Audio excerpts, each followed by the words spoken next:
Good morning, students. Yesterday, in previous video, we have discussed or covered some part of the topic tenses.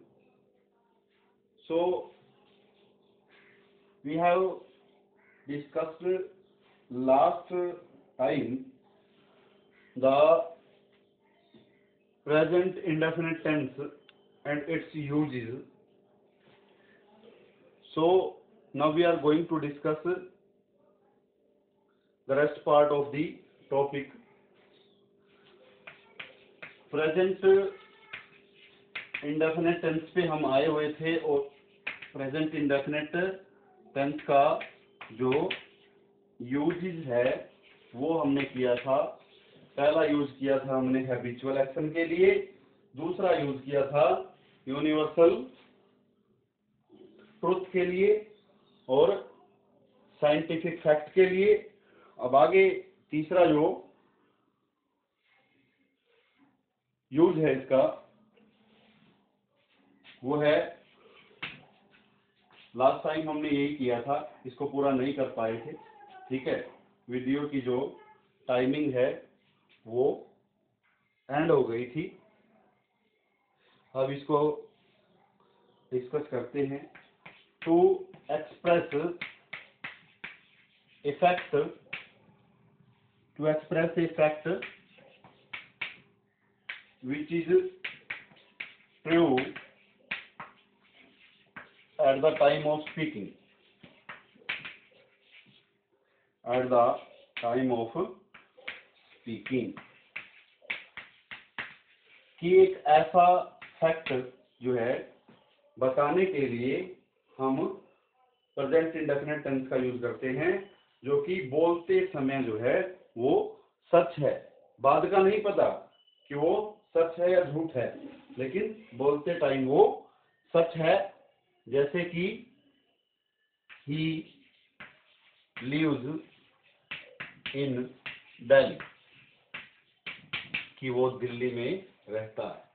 ठीक है, अब बोलने वाले के लिए सच है, लेकिन उसका पता नहीं है वो रहता है या नहीं रहता है, लेकिन जब वो बोल रहा है उसके लिए बोलते टाइम वो जो है सच है। जैसे कि the express train stops there। अब जो एक्सप्रेस ट्रेन है, एक्सप्रेस रेलगाड़ी है, वो यहाँ पे रुकती है। अब बोलने वाला कह रहा है कि यहाँ पे रुकती है, ठीक है, लेकिन कुछ सर्कमस्टांसेस ऐसे हों जब ना रुके तो उसमें उसकी कोई गलती नहीं है। बस ये है कि ये फैक्ट ऐसा है कि जो बोलते समय सच है जब वो बोल रहा है, तो ऐसे फैक्ट के लिए। उसके बाद कोई रनिंग कमेंट्री है, रनिंग कमेंट्री, उसके लिए हम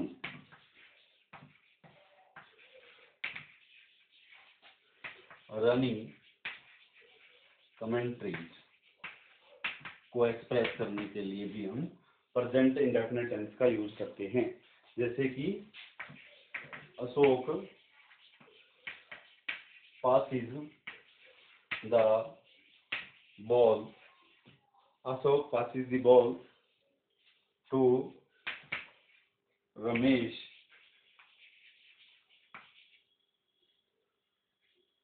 and he hits it, he hits it into the goal।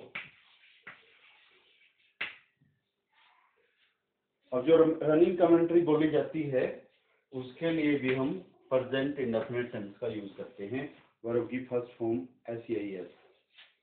तो यहाँ पे आप देख सकते हो वर्ब की फर्स्ट फॉर्म के साथ में SEIS लगा हुआ है।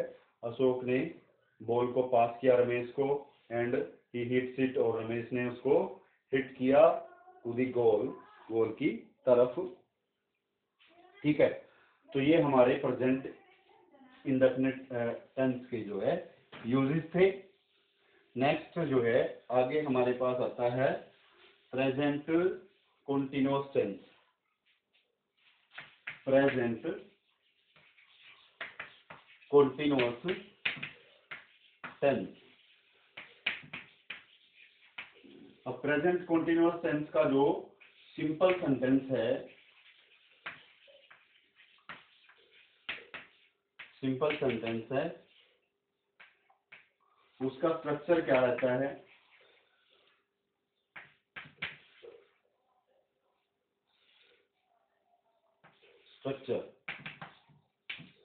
उसका स्ट्रक्चर रहता है subject plus is are am plus verb की first form plus ING plus object full stop.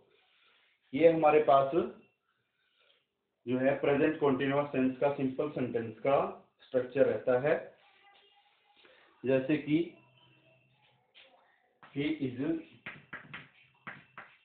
Playing the football.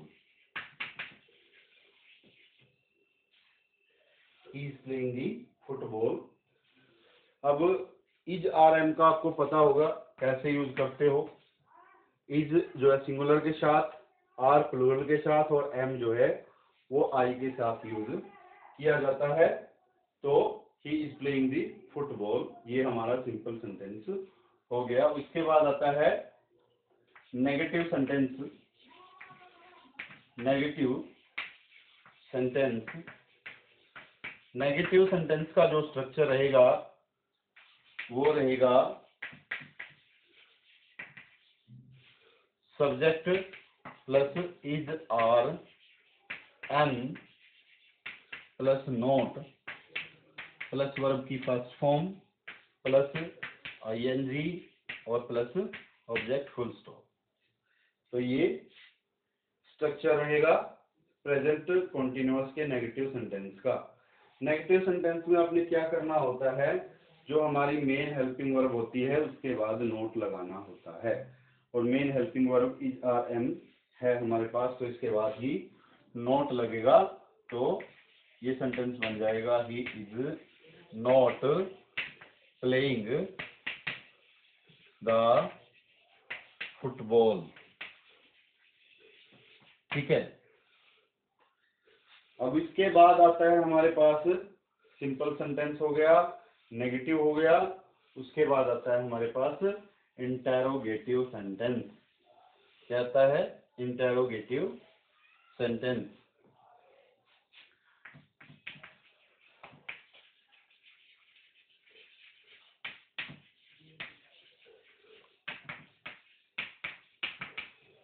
Interrogative sentence का जो स्ट्रक्चर है वो रहेगा is are M.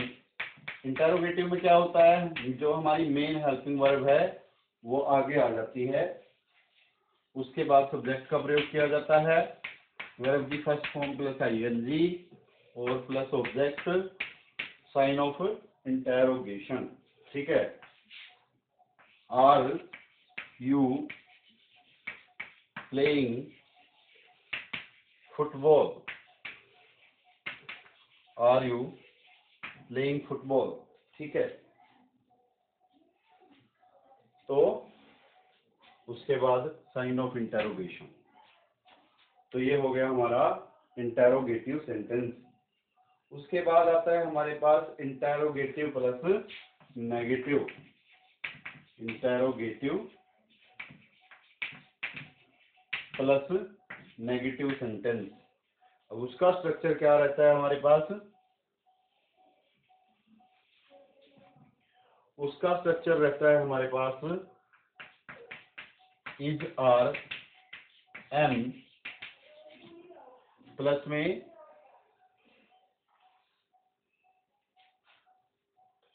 Subject plus not plus verb की first form ING object sign of interrogation. तो ये interrogative plus negative का structure जो है रहता है। तो ये बन जाएगा are you not playing football, ठीक है। Are you not playing football, तो इस तरीके से ये बन जाएगा। अब इंटेरोगेटिव में आपने क्या करना है, सब्जेक्ट को बाद में रखना है, हेल्पिंग वर्ब को आगे ले आना है। इंटेरोगेटिव नेगेटिव में क्या रखना है, जो हेल्पिंग वर्ब है वो तो फ्रंट में रहेगी, उसके बाद सब्जेक्ट आएगा और सब्जेक्ट के बाद नोट आएगा, ये आपने ध्यान रखना है। तो ये हमारा इंटेरोगेटिव और इंटेरोगेटिव नेगेटिव दोनों हो गए। अब आगे आता है हमारे पास जो प्रेजेंट कॉन्टिन्यूअस का यूज है। यूज कहाँ पे करते हैं हम,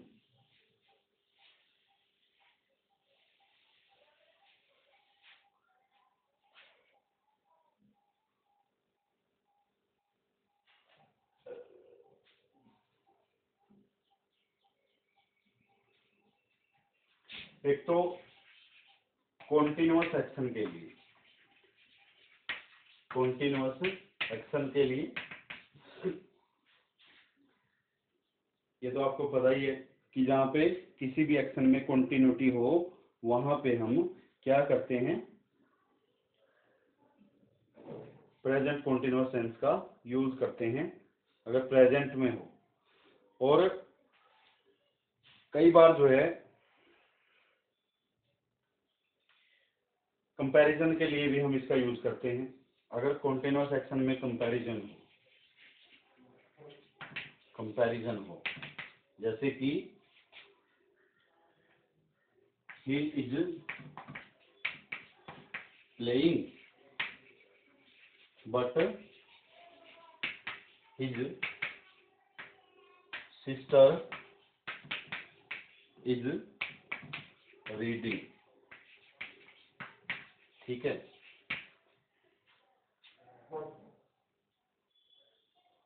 तो इस तरीके से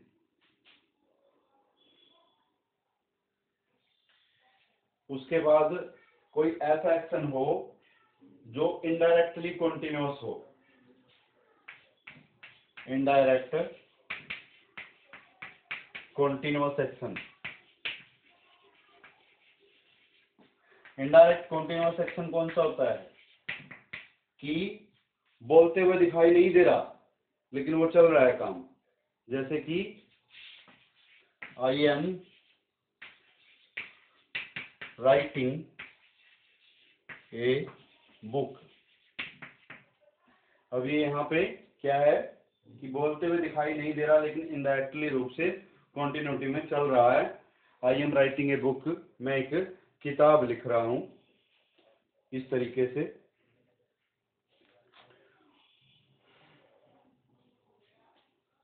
अब उसके बाद नेक्स्ट हमारे पास यूज है इसका,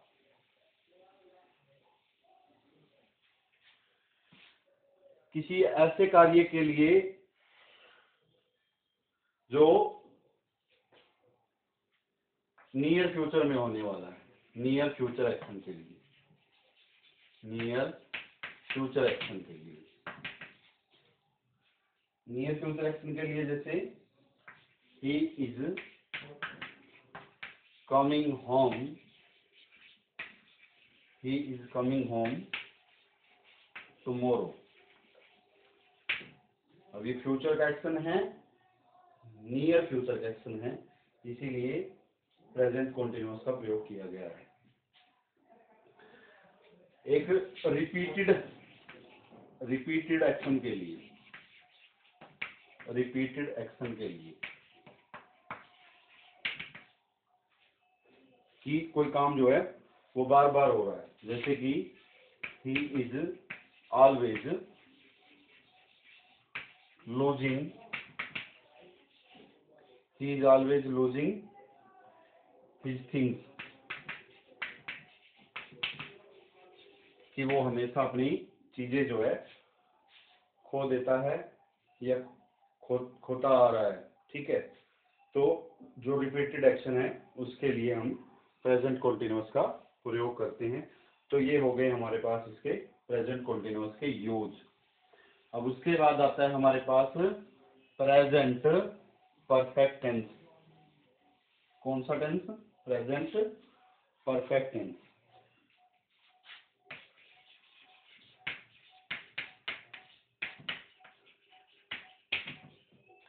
प्रेजेंट परफेक्ट टेंस का जो सिंपल सेंटेंस है, सिंपल सेंटेंस है, उसका जो स्ट्रक्चर रहेगा हमारे पास वो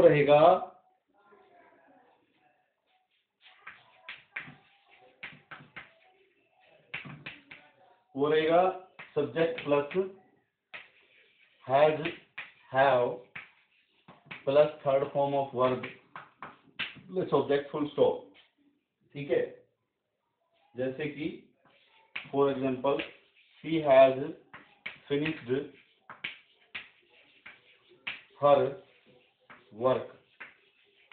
ठीक है, she has finished her work.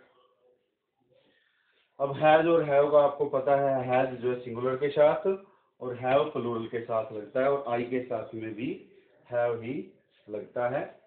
ये चीज आपने ध्यान रखनी है। ये हो गया हमारा सिंपल सेंटेंस। उसके बाद नेगेटिव सेंटेंस।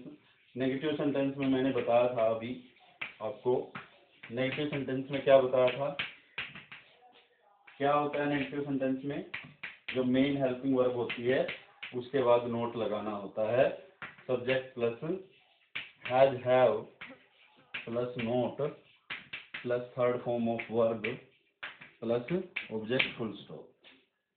तो ये बन जाएगा she has note finished her work. ठीक है, तो हैज हमारे पास मेन हेल्पिंग वर्ब है और उसके बाद नोट लगाना होता है। तो ये हो गया हमारे पास सिंपल सेंटेंस और नेगेटिव सेंटेंस। उसके बाद आता है हमारे पास इंटेरोगेटिव सेंटेंस। कौन सा आता है, इंटेरोगेटिव सेंटेंस।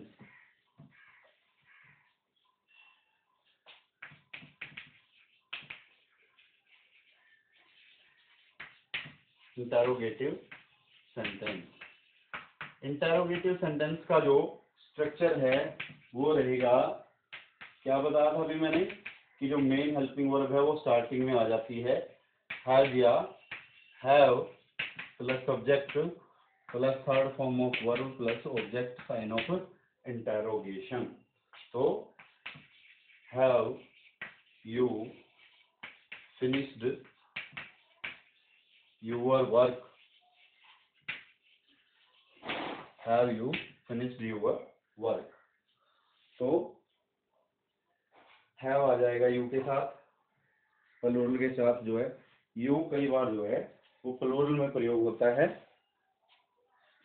क्यों होता है प्लूरल में प्रयोग, अब तुम शब्द है, तुम हम काफी लोगों को भी कह सकते हैं और एक व्यक्ति को भी कह सकते हैं, इसीलिए ये प्लूरल में यूज होता है। उसके बाद आता है हमारे पास इंटेरोगेटिव प्लस नेगेटिव सेंटेंस।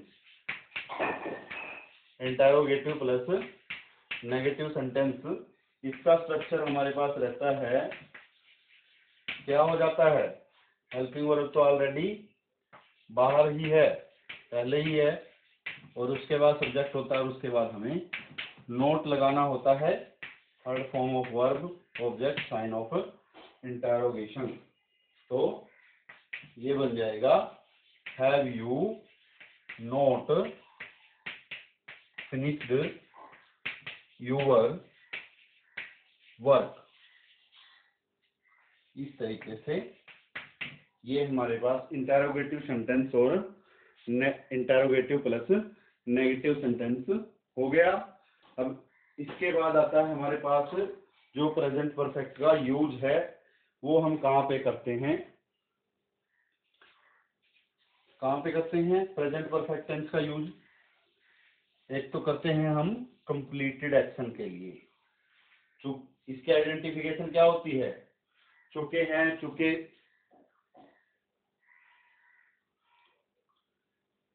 चुके हैं, चुकी है, इस तरीके से ये आइडेंटिफिकेशन होती है इसकी। तो इसका यूज हम कहाँ पे करेंगे, पहले तो कंप्लीटेड एक्शन के लिए,